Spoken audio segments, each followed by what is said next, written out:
he really was and always will be, you know, the king of pop.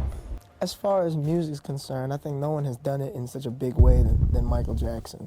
Michael Jackson foi a inspiração de muitos artistas. Quando ele entrava em cena, o público enlouquecia. E ele foi responsável por marcar toda uma geração. E mesmo assim, a mídia tentou destruir esse homem. I'm willing to forgive the press and forgive anybody.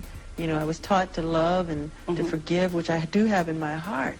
Hoje a gente vai falar sobre tudo que Michael precisou vencer para chegar no topo e o preço brutal que ele pagou por ser quem era. E vamos descobrir, será que Michael Jackson era tão bom assim? Michael nasce em 1958 em Gary, Indiana. Ele morava com sua família em uma casa com apenas 2 quartos e seu pai, Joseph Jackson, tocava em uma banda no fim de semana tentando fazer uma carreira que nunca decolou. Mas Michael era diferente dos seus irmãos. Ele era um prodígio absurdo desde seus primeiros anos de vida, mostrando desde novo que tinha uma voz afinada e muito ritmo. Seu pai viu o que tinha nas mãos e então decidiu usar. Durante os ensaios, o ambiente era de medo e pressão constante. O próprio Michael relatou anos depois que o pai batia nele quando ele errava durante os ensaios. Not only were we practicing, we were nervous rehearsing because he sat in the chair and he had this bell in his hand. Os ensaios eram diários e longos, não tinha flexibilidade nenhuma. Com 8 anos, Michael assumiu a posição de vocalista principal do Jackson 5. E a banda se apresentava em clubes locais, competições escolares e qualquer palco que aceitasse eles. E o mais impressionante é que eles venciam tudo. Só que em 1968 a vida de Michael mudou completamente. Ele fez uma apresentação na Motown Records e Michael encantou todo mundo com seu talento.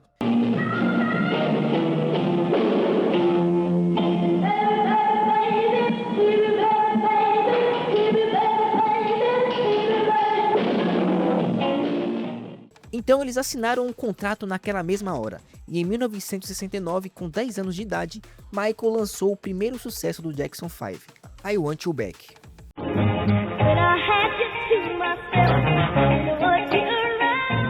A música chegou ao top 1 em 6 semanas, o single seguinte, ABC, também chegou ao top 1, e o seguinte, The Love You Save, também. Ou seja, 3 número 1 consecutivos com os 3 primeiros singles. Isso nunca havia acontecido com nenhum artista desde os Beatles.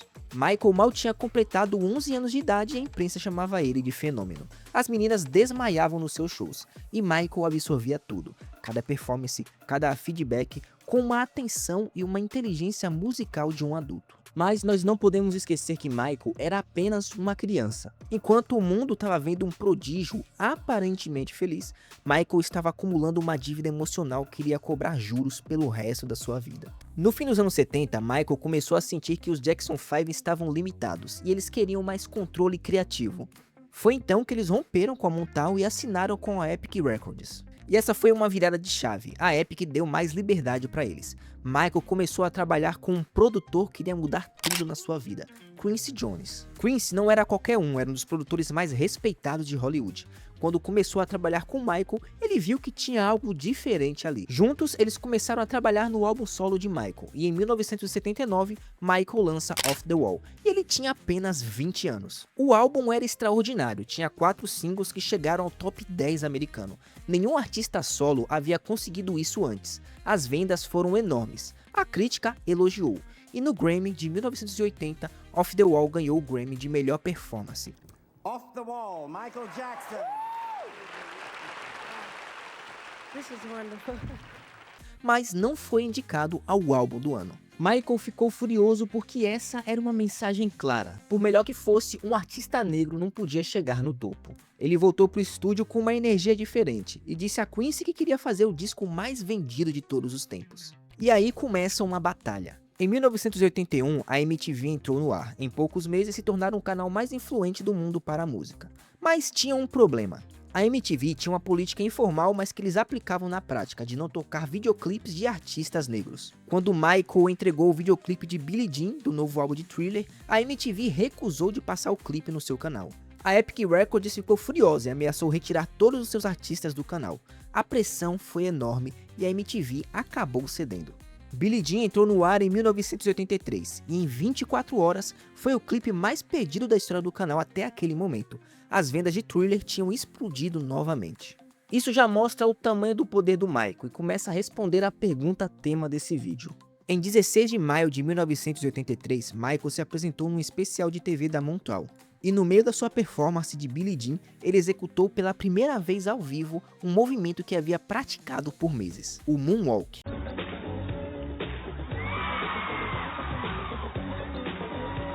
O público ficou louco quando viu aquilo. Michael era um artista que pegava influências, James Brown, Fred Astaire, Gene Kelly, os dançarinos de rua de Los Angeles e transformava tudo em algo novo, sempre em algo muito maior. Michael já estava escrevendo seu nome na história, mas teve um videoclipe que acabou mudando o rumo da indústria da música. E nós vamos falar sobre ele agora. Thriller foi lançado em 30 de novembro de 1982, mas para a gente conseguir entender o impacto dele, nós precisamos entender o contexto. A indústria musical americana estava em crise, as vendas tinham despencado desde o fim dos anos 70 e muitas gravadoras estavam demitindo os seus funcionários. Muitas pessoas estavam decretando que o álbum como um formato musical tinha morrido. Mas Michael não queria saber disso. Thriller tem 7 singles, e foram 7 singles que chegaram ao top 10 americano. Ele ficou no top 1 por 37 semanas não consecutivas, ganhou 8 Grammys em uma única noite. Ainda o recorde em uma única cerimônia. Chegou a vender 70 milhões de cópias, talvez mais dependendo da contagem, e ainda hoje é o álbum mais vendido da história da música. Mas mesmo com todo esse sucesso, não foi fácil para Michael convencer a sua gravadora a fazer o videoclipe. Em 1983, Michael convenceu a Epic Records a investir $500 mil num videoclipe. Para comparação, um clipe caro naquela época custava apenas 50 mil. A Epic tinha achado um absurdo, mas Michael insistiu. Michael chamou pessoas importantes em Hollywood para trabalhar no clipe e ensaiou com os dançarinos por semanas. O resultado foi 14 minutos, o triplo de qualquer clipe daquela época. Quando o videoclipe de Thriller estreou em dezembro de 83, a MTV parou toda a sua programação para exibir ele. Isso nunca tinha acontecido, e o canal exibiu o clipe 3 vezes só no mesmo dia para conseguir atender a demanda. Thriller não era só um videoclipe, era um curta-metragem com narrativa, atores, maquiagem cinematográfica, coreografia em grupo e uma trilha sonora original. Michael Jackson havia criado um formato completamente novo. Todo videoclipe de alto orçamento que você já assistiu de Beyoncé, Kanye West e Taylor Swift existe porque Michael Jackson fez isso primeiro. Então Thriller fez algo que vai além da música, ele provou que um artista negro realmente podia dominar a cultura pop americana. Michael apareceu na cerimônia do Grammy com seu famoso terno militar dourado e sua luva. Quando subiu ao palco, ele foi ovacionado pela indústria musical americana. The winner is Michael Jackson.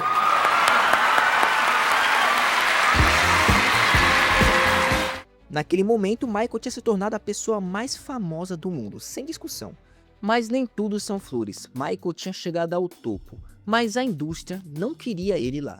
Entre os anos 80 e 90, Michael começou a mudar de aparência. Ele estava ficando com a pele mais clara, o nariz afinando e seu rosto cada vez mais diferente. Então a mídia foi de 0 a 100 em questão de meses. Muitas manchetes cruéis e apelidos humilhantes.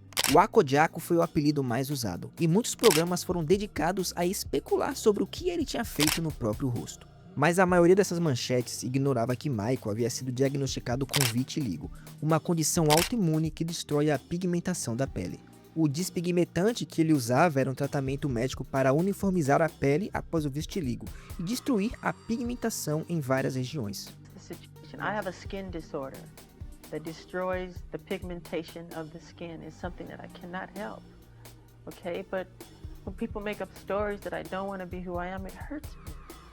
Mas esse detalhe foi completamente ignorado. Era uma história melhor e vendia mais dizer que Michael queria simplesmente ser branco. Em agosto de 1993, uma família também acusou Michael de abuso sexual infantil.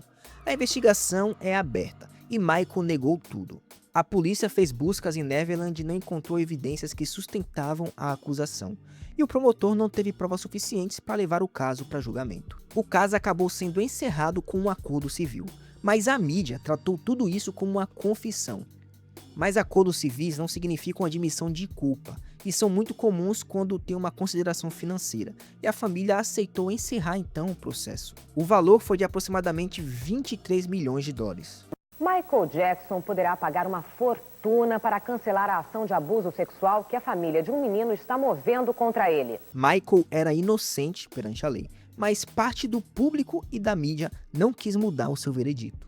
Quando falamos sobre Michael, não podemos esquecer da Sony, e esse talvez seja o detalhe principal para conseguir entender os últimos anos da vida dele. Em 85, Michael comprou o catálogo da ATV Music por 47,5 milhões de dólares, e esse catálogo incluía o direito de mais de 4.000 músicas.